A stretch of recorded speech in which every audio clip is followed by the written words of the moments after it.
Pourquoi certaines personnes n'arrivent pas à obtenir leur crédit immobilier? Qu'est-ce qui cloche dans leur profil pour que la banque n'ait pas envie de faire le projet avec eux?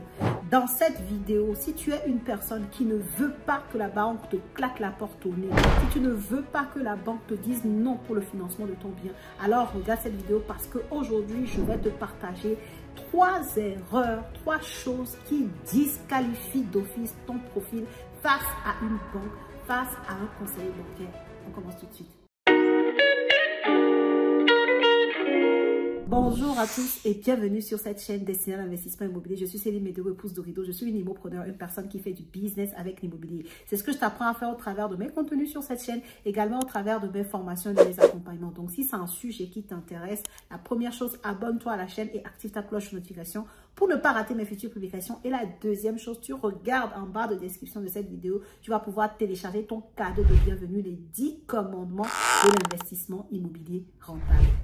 On revient au sujet du jour, les 3 erreurs qui sont fatales à ton financement immobilier. Les 3 erreurs qui font que les banques te claquent la porte au nez. Les erreurs qui font que quand tu veux dire à ta banque, est-ce qu'on peut se caler un rendez-vous parce que j'ai un projet immobilier, j'aimerais connaître ma capacité d'emprunt. Elle t'envoie bouler Jean, elle fait comme si elle n'a pas vu ton message.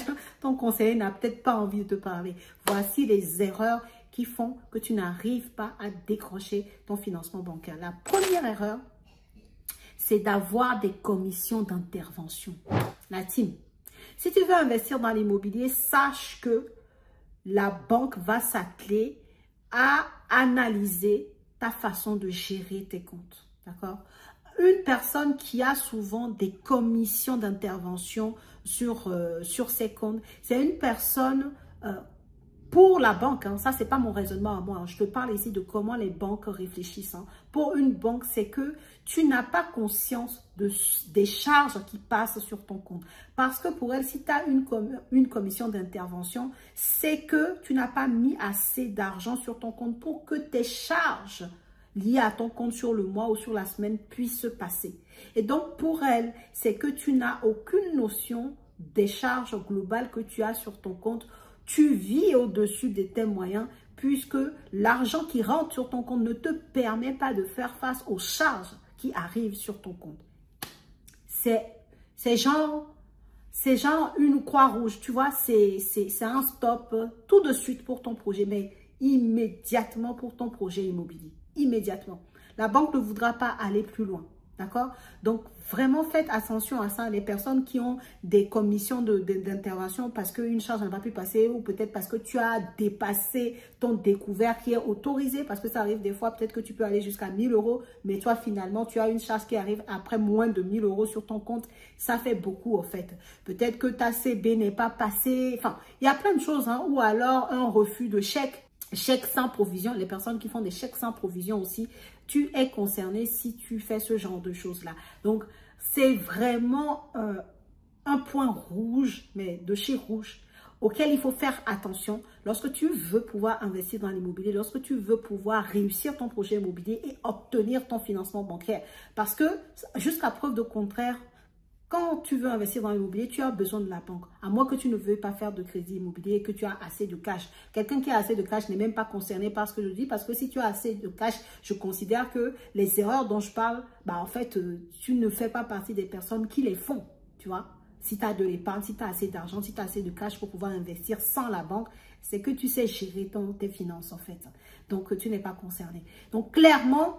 les personnes qui veulent investir dans l'immobilier, si tu es débutant, si tu démarres dans l'immobilier, tu te dis 2025 là, je veux pouvoir matérialiser, concrétiser mon projet. Cette erreur, il ne faut plus la faire. C'est-à-dire avoir des commissions d'intervention sur ton compte parce que tu n'as pas assez d'argent pour les charges, parce que tu as émis un chèque, tu as oublié, donc du coup le chèque arrive, il n'y a pas de provision. Toutes ces choses-là, il faut éviter absolument. Deuxième erreur qui va te coûter ton financement bancaire si tu utilises régulièrement ton découvert autorisé. Je vais me répéter, mais c'est important, parfois l'apprentissage est dans la répétition, n'est-ce pas? Le découvert autorisé, ce n'est pas ton argent en fait. Ce n'est pas normal d'utiliser un découvert autorisé. Soyons clairs, je reprécise, dans le milieu de l'investissement immobilier, dans le business de l'immobilier, dans l'envie de vouloir faire du gagnant-gagnant avec la banque, dans l'envie d'avoir un bon profil pour être finançable au coin de la banque, utiliser son découvert n'est pas normal. D'accord? Et si tu trouves que tu es trop tenté, moi, je te conseille de supprimer le découvert autorisé sur ton compte. Comme ça, tu es tranquille. Comme ça, tu utilises l'argent que tu gagnes, l'argent que tu as à disposition et non l'argent de la banque. Parce que quand tu commences à utiliser ton découvert et de façon répétitive, pareil, comme tout à l'heure, la banque considère que tu vis au-dessus de tes moyens. Donc, comment veux-tu que la banque ait envie de te financer un projet là où vous êtes partenaire, puisque la banque va te faire un crédit immobilier sur 20 ans, 25 ans, en se basant sur le profil qu'il connaît de toi aujourd'hui. Donc, elle va analyser ses risques. Si aujourd'hui, le profil que tu présentes à la banque, c'est le profil d'une personne qui utilise tout le temps son découvert, donc qui vit au-dessus de ses moyens, qui a plus de charges que de rentrée d'argent, à quel moment la banque va avoir envie de te faire un crédit immobilier et se dire que, ah non, cette personne-là, j'ai confiance, elle va me payer. Parce que, in fine, c'est la question que se pose la banque.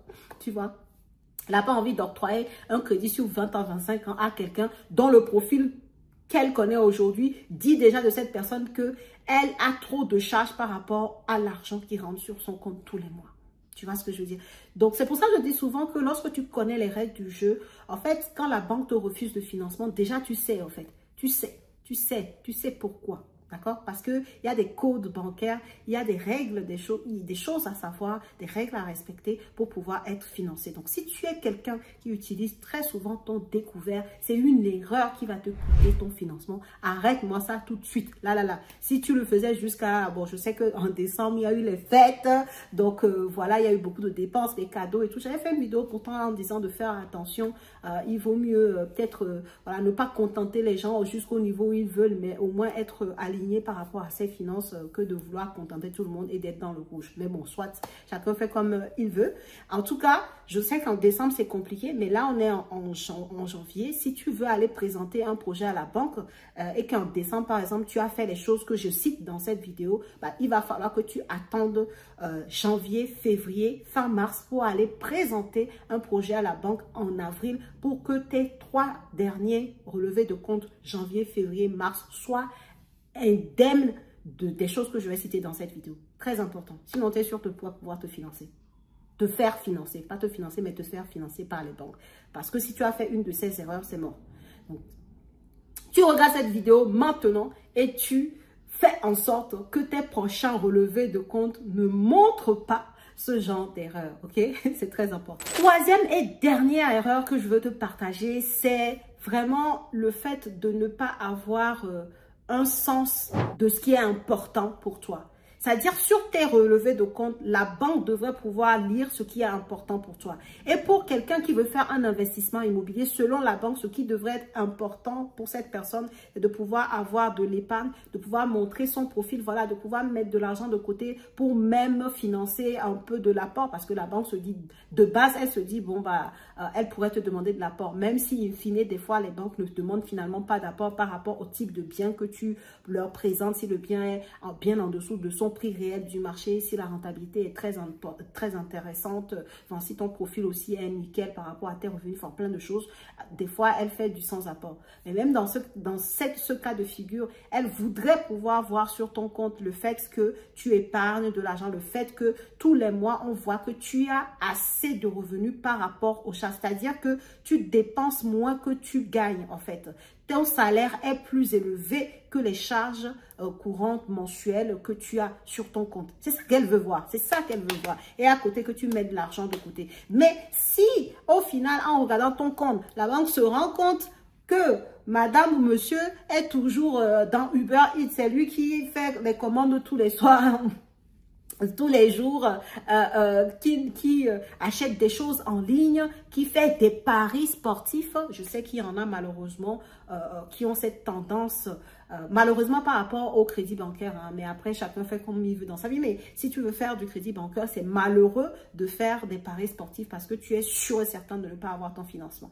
La banque regarde ces genres de choses. Si tu as des crypto-monnaies, malheureusement, pour l'instant, en France, pareil, tout ce qui est crypto-monnaie, c'est pas très bien perçu par les banques. Si tu aimes faire les tontines, pareil, c'est de l'argent que la banque va voir partir en cash, que tu retires, tout ça, elle va pas aimer. Si tu aimes beaucoup faire du shopping et que toi, sur ton compte, tout le même mois, on voit que un maximum d'argent là, c'est que tu as acheté des sacs, des vêtements, des chaussures et qu'à la fin, tu te retrouves en découvert.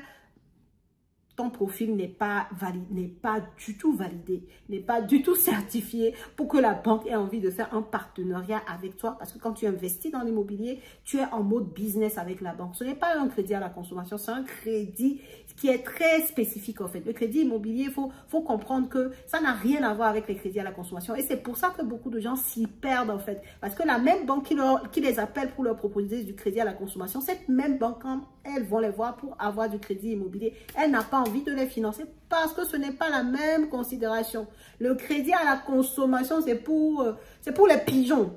Je suis désolée. Le crédit immobilier, c'est pour ceux qui sont stratégiques et qui sont en mode business avec la banque, qui sont en mode partenariat avec la banque. Ouais, c'est pas du tout les mêmes considérations.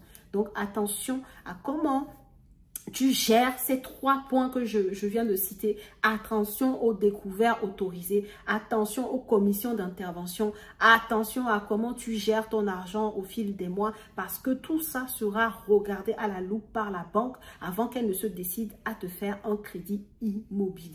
Voilà ce que je vais te partager dans cette vidéo. N'hésite pas à me dire en commentaire si tu as fait une de ces erreurs. Du coup, si tu as raté l'opportunité immobilière à cause de ça parce que tu n'as pas eu ton financement. Si tu as d'autres erreurs, n'hésite pas à les mettre par rapport aux finances bancaires, au financement bancaire et tout. Ça sera toujours bien de pouvoir s'édifier en commentaire. Si tu as un projet immobilier qui te tient à cœur et que tu as envie d'être accompagné pour éviter tout ça, tous ces points que je te dis, lorsque tu arrives en accompagnement chez nous, on fait la liste de ce qui ne va pas encore dans ton profil. On te guide à corriger les choses qui ne vont pas puisque l'accompagnement est sur 10 mois. Donc, comme je t'ai donné une astuce tout à l'heure de comment faire pour pouvoir ensuite demander un financement au fil de l'année. Donc, dans ta stratégie, on prend le temps de planifier comment tu devrais t'organiser pour avoir un profil bankable pour réussir à obtenir ton financement bancaire. Donc, oui, si tu veux être efficace sur ton projet, si tu veux être bien entouré et ne pas perdre ton temps finalement parce que tu as trouvé un bien immobilier, à la fin, tu n'es pas finançable, c'est dommage, c'est du temps perdu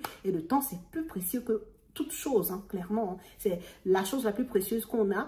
Donc, si tu veux mettre ton temps réellement à profit, bah, fais-toi accompagner. Tu cliques sur le lien en description de la vidéo ou dans le premier commentaire en fonction de ce que la team mettra et tu pourras prendre rendez-vous avec moi ou une personne de mon équipe pour échanger sur ton projet et pour qu'on puisse ensemble t'aider à mettre ce projet au point et à pouvoir le concrétiser en cette année 2025.